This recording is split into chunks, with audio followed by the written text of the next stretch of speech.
اللہ الرحمن الرحیم۔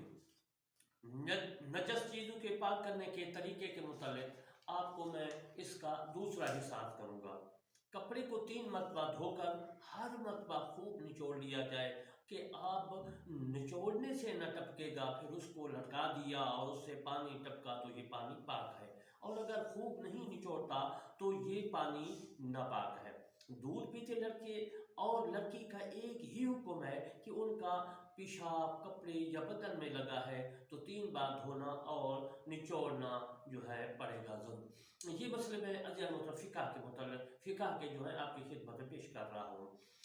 جو چیز نچوڑنے کے قابل نہیں ہے جیسے چٹائی، برتن، جوتا وغیرہ، اس کو دھو کر چھوڑ دیں کہ پانی ٹپکنا موقوف ہو جائے۔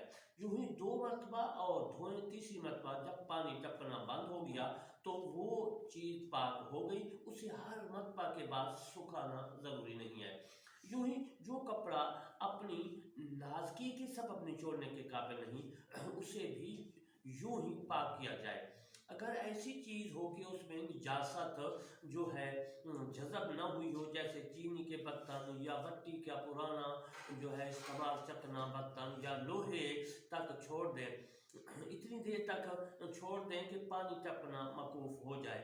ناپاک برتن کو مٹی سے مانج لینا بہتر ہے۔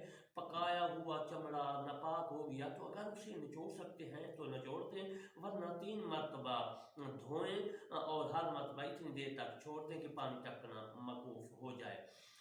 دری یا ٹاٹ یا کوئی ناپاک کپڑا جو ہے بہتے پانی میں رات بھر پڑا رہنے دیں، پاک ہو جائے گا۔ اور اصل یہ ہے کہ جتنی دیر جو ہے میں یہ زن غالب ہو جائے، پانی نجاست کو بہا لے گیا، پاک ہو گیا، کہ بہتے پانی سے پاک کرنے میں نچوڑنا شرط نہیں ہے۔